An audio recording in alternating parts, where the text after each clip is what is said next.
All right, I'm feeling a little depressed. I'm feeling a little down in the dumps. So I figured now would be a good time to talk some shit about happiness. And I said I wasn't going to talk any shit, but like that was, directed towards other people. Happy, that's not even a person, so it's fair game as far as I'm concerned. Um, I'm generally a happy camper. I don't have that much to complain about in my own little subjective life. So far, right? Those are key words. They are. Because right around the corner, who the fuck knows what the future holds? But at this point in time, I'm doing all right. Could be better, could be a hell of a lot worse. So I'm doing okay. But I'm going to talk about how, I'm relatively content most of the time. But I'm going to talk about just how hollow and futile and stupid and pointless that is. It's like a state of sustained contentment when compared to genuine, long-lasting suffering, and how, the former could never justify the latter. Like the future states that I'm going to have to endure later on in my life are going to be just incomprehensibly bad, odds are, eventually. And what will sustain me? What will keep me? What will be able to hold me together and sustain that morale, to keep me going, keep me pushing forward? And it's obvious that, the idea of future contentment is not going to be enough in doing that. And it's so fucking obvious that the idea of, if you find yourself in a state of genuine suffering, the idea of future happiness is not going to be enough. And with the word, there are people use that in different ways. So pleasure in particular, that's like a more transient, hollow form of happiness. Happiness is sort of in the middle of there are more fulfilling forms of happiness that are more, but I would argue that even many of these are not going to be enough in justifying your continued striving, continue to try to get out of that pit. It's not going to be enough in really propelling you and motivating you to do that. Many forms of it. And if anything is going to propel you forward, it's going to be the future ideal is going to be far more than just I'll feel good. I'll feel better again. That'll be, No, it's going to be something that feels, that's in your mind at least, the ideal. It's going to feel far more rewarding than just, that'll feel nice. And it varies, with people who, because it is the case that many people will be the thing that propels them forward. This idea of, but it's often anchored in this belief that that pleasure, that future pleasure, will actually, that ideal of future, say, financial attainment, financial fulfillment, that will be enough. That will be sufficient in reconciling your current suffering, your past suffering, and it's this in large part mirage, that's out in the that's oftentimes when people, they'll find themselves falling back into states of despair because they'll recognize, so it was that the idea that this was going to sustain me. That was actually what was sustaining me. This idea that future state will be far more, the fulfillment will be far more lasting and genuine and real than it actually turns out that it was. And they'll fall back into despair. Only then they won't have this future ideal. They'll recognize this one as being just, that's not enough, clearly. And kind of bringing it back to the reasons as to why many people have children, Like, oftentimes when people cite selfish reasons as to why many people have children, they'll cite, having like a little plaything, of course, and having someone to take care of them when they're older, and having someone that'll put up with them, and all that there's a lot of that. I mean, that's a large portions of it, it seems, from what I've seen. And also, you have to account for all the people that bring people into existence by mistake. It's just like, well, I didn't even really think about many of those things. It was just, and then they decide to carry it to term. And that's like, I think it's like 25% of, like 1/4 of people in the developed world are just brought into existence as again, like a mere consequence of the pleasures of sex on the young, developing, dumbass mind. Like, that's fucking nuts. And why is that not talked about more? Just how many people are brought into existence just oops. That's fucking crazy. But when it comes to the deliberate acts of having children that are more conscious, more deliberate, more thought out, like many people will, antinatalists, many of them will wonder, like, why would a pessimistic atheist have children? So, well, they recognize that life is shit, and life on earth is shit, and they don't have this metaphysical, they don't have this idea that there's a God that justifies all of this horror that's taking place on this planet and taking place in my life. So why would they do that if they recognize just how, and much of that comes down to this it's multifaceted. Obviously, again, it comes back, there are all kinds of selfish reasons as to why people have children, but a big one, when it's actually done by someone who has a brain in their skull, it's a lot of it is this idea that I'll be able to sustain myself through just that level of fulfillment. I'll be able to, that will sustain me.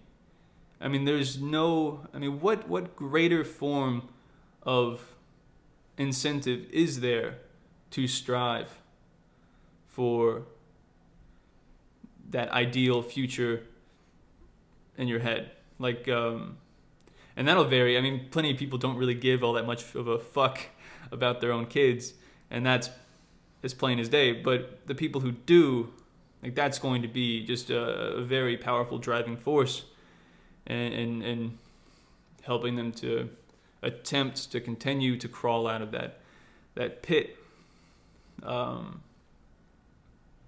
And the people who actually argue that, like, the pleasures, the happiness of the world is enough to, I think those people are either, many of them are just really dumb, and there's plenty of that, or they're just lying. Like, they know that could never justify the suffering that is to be found here, and the suffering that they'll likely have to endure. Most of them are aware of that. Many of them, that might be a stretch saying most, but many of them are acutely aware of just how fucking horrific this thing is. And it's just this idea that is, without that, for many people, there's no hope, and without hope, the continued striving becomes just unbearable. Like, there's nothing in it that could justify that. They recognize that all the other things, striving towards, are just, they could never even come close to justifying it. So if anything's going to even come close, it's going to be this deliberate, conscious decision to create an extension of myself that will mirror me. And again, yeah, of course, very selfish, but very deeply rooted in human nature. And I think that's the biggest reason as to why many people who do actually think about it have children. It's this idea that will be the primary sustainer of my existence. And sometimes it isn't. sometimes they find out, and oftentimes they'll find out that, okay, well, no, this isn't, it'll be kind of similar to the way in which many people will attain, like financial rewards and find out, okay, well, this isn't what I thought it was. Many people will have that with children, where it's like, oh, this isn't this ultimate sustaining act. Many don't feel that way. Many do, they find themselves, I've heard all the time, and, people are sometimes can be unreliable sources of information. That we tend to lie to ourselves a great deal, let alone lie to others. But many people will claim that it is this just gigantic, it was completely worth it. And I found myself just sleepwalking through life, and I didn't have any sort of, I just felt completely hopeless, completely lost. And then I found someone, and we sustained that relationship. We worked on that, and then we had children, and now it's just my hope for the future is and that's the other, it's just the argument that the world is heading towards complete, it's going to shit, and it's not going to be solved. The problems are far too deeply rooted, deeply ingrained, and we're just dragging this thing out, and it's not going anywhere. There's literally zero chance that we'll be able to actually reach some far greater states of being in the future, and we're just dragging this fucking cesspool out for no reason. And I feel like that's the best, that's one of the best arguments as to why, no one should have children, right? If that were actually the case, and it may well be, just no one should have kids on the basis of, well, this is just, it's not going anywhere. So even like the idea of like a procreation Ponzi scheme, where it's like, two, kind, decent people who would be great parents having a child and hoping that child will do their own little part in making the world, helping to make the world a slightly less horrific place. Even that is just, it's not very convincing if you're entirely on board, if you're entirely convinced that this is just, we're on a sinking ship and it's going the fuck down and there's no saving it. It's completely, entirely futile, hopeless. That is, if you're convinced of that entirely, then it makes complete sense as to why, no one should fucking have children, even just the people who would have been, the best of parents. And I think that's why many people have children, the people who do it consciously, deliberately, while considering the state of the world. It's like, without that, all hope is lost, and without hope, where are you? There's nothing really that will be able to sustain you. And this is why nihilism can be just such a very, very dark and horrific pit. It's like, life is meaningless and there's freedom in that. But if you're in a state of suffering and you genuinely believe as though your own existence is completely without purpose, even just on any sort of terrestrial, on Earth purpose that you could find would ultimately be entirely hollow, really just completely empty. And the idea of, even if you, that sense of fulfillment would be an illusion entirely. If you're completely convinced of that, well then there's nothing that'll really, you're going to stay in that pit. Nothing's going to be able to really propel you in dragging yourself out of it, even attempting to. Yeah, I don't know. I felt like rambling about some, and I'm not in a deep state of depression's probably a strong word. I'm not in an actual state of depression. I'm just feeling a little down. I'm quite grateful. I don't know what it's primarily based on. Like I said, I'm generally a happy fella, and I think a lot of it is just psychological repression. I think that and a lot of that, I mean, it all comes down to genetics and environment. I don't know why I'm relatively good at maintaining this belief that like my existence is all right. I'm doing okay. Like I'm genuinely convinced of that. Even if under the surface, maybe deep under the surface, I know it's not entirely true. And the future is going to be fine. That's one of the things, like I'm convinced of that. But again, deep under the surface,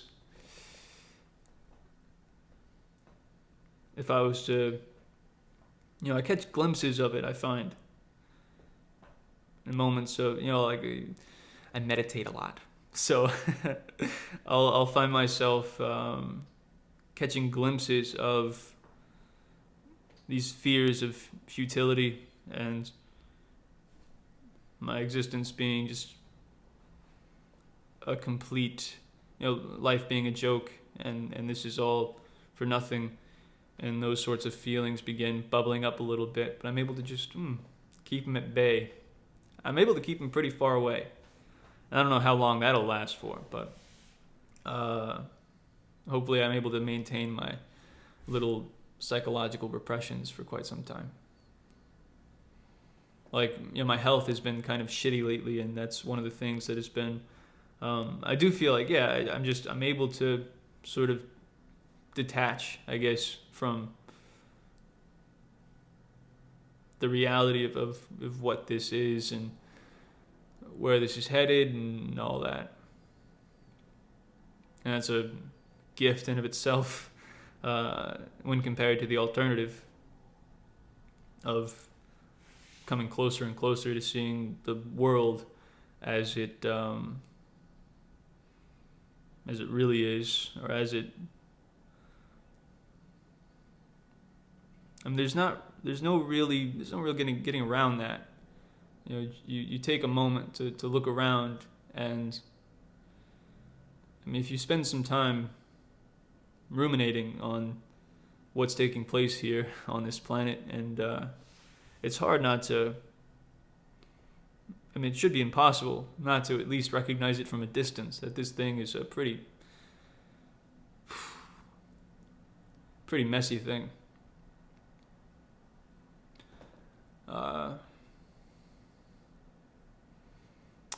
I think I'm probably done rambling. I'm gonna go take a shower. Maybe that'll help me feel better. Get some water on my. I have to put some Saran wrap over my bandages so they don't. It's kind of a process, kind of an ordeal. And I might have to wear this for longer than I thought. I just found that out recently, so that's good. So I can't really. One of my greatest coping mechanisms, and I've talked about this before as well, is exercise. Exercise is very, very important. Whether it's just like stretches, relatively basic strengthening exercises, just shooting around with the basketball. It really does help, and I haven't really been able to do that, and I've noticed that that's been affecting my my mental health. So I think that's why I've been recording these videos more often. It's I derive some forms of pleasure from it. It's been a form of cope. I think I'll end it here.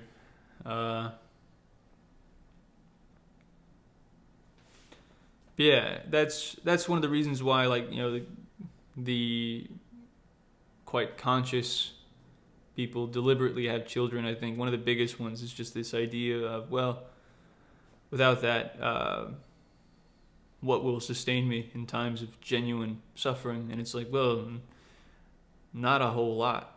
If you're aware of just how hollow many of the other future ideals are, these ideas, like, what you think will sustain you in the future. Like this idea that you'll, like some people have their careers and they're able to derive just immense amounts of fulfillment from that, and that's one form. But many people don't have that source, and for many people that's just like the ultimate form of self-expansion. It's the common man, quote unquote, like most people, the thing that'll be available for most people, that form of,